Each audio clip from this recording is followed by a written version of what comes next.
আল্লাহ নবী হাদিস শরীফে বলেছেন, মান তাশাব্বাহা বিকওমিন ফাহুয়া মিনহু।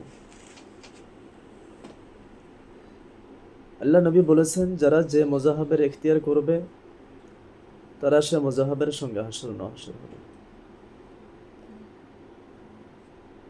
এই হাদিসের মাধ্যমে আল্লাহ রাসূল এটাই বুঝাইছেন যে কোনো ব্যক্তি যদি একজন খারাপ লোকের সঙ্গে মহব্বত ভালোবাসা রাখে, কাফিরের সঙ্গে ভালোবাসা রাখে, তাদের লেবাসকে পছন্দ করে, তাদের তরিকাকে পছন্দ করে,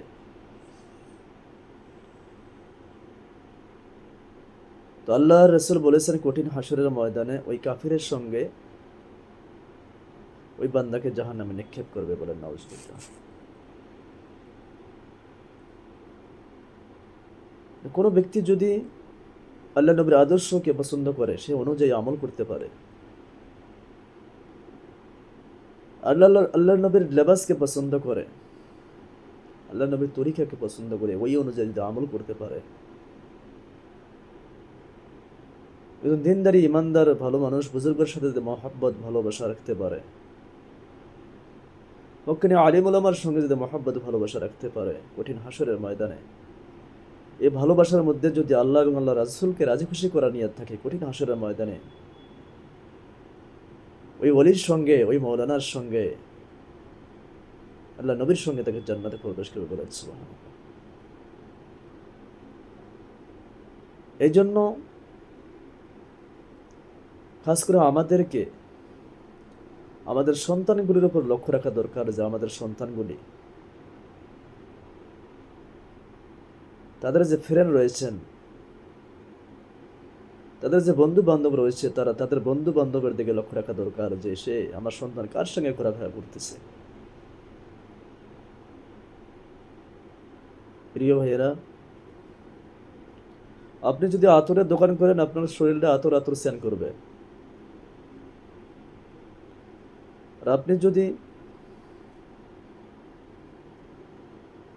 শুকনা মাছের ব্যবসা করেন, তো আপনার শরীর থেকে শুকনা মাছের গন্ধটা বাহির হবে।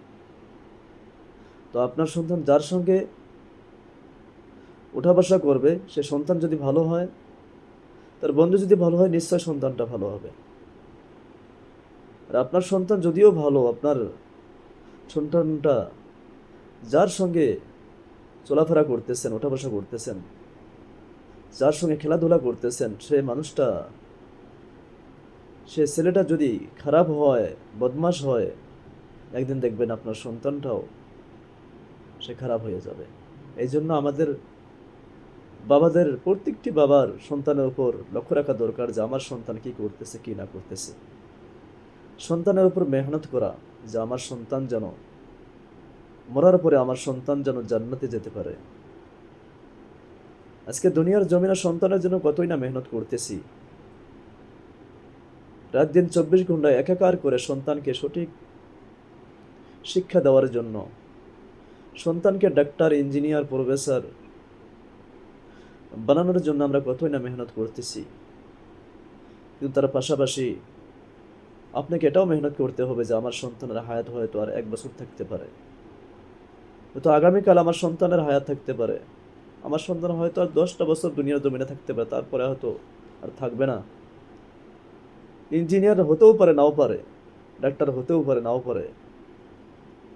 যদি আল্লাহ হায়াত রাখে, তো ডাক্তার হবে, ইঞ্জিনিয়ার হবে, প্রফেসর হবে, আরও কিছু হবে। আর যদি হায়াত না রাখে, আমার সন্তানটা হয়তো 10 বছর পরে তিনি মারা যাবে। তিনি ইন্তেকালের পরে আমার সন্তানটা কোথায় থাকবে? সে যদি ভালো কাজ করে, নিশ্চয় সে জান্নাতে প্রবেশ করবে। এই জন্য বাবাদেরকে লক্ষ্য রাখা দরকার, যে আমার সন্তানের উপর মেহনত করা, সন্তানকে তাকিদ করা, যে বেটা তুমি নামাজ পড়ো, সন্তানকে কোরআনের শিক্ষা দেওয়া,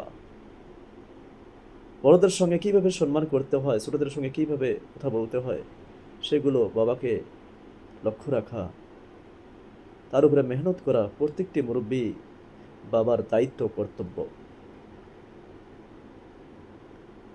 তো প্রিয় মুসলিম সমাজ,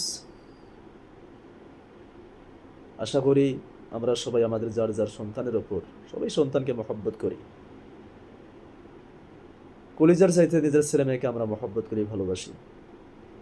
তো এই ভালোবাসা যেন আমাদের আল্লাহ এবং আল্লাহ রাসূলকে রাজি খুশি করার ভালোবাসা হয়। ইনশাল্লাহ যে আমল করার কথা হয়, নিশ্চয়ই আমরা আমল করার চেষ্টা করব। আল্লাহ যাতে সবার আগে আমাকেই আমল করার তৌফিক দান করে। ওয়া আখির দাওয়ানা আলহামদুলিল্লাহি রাব্বিল আলামিন।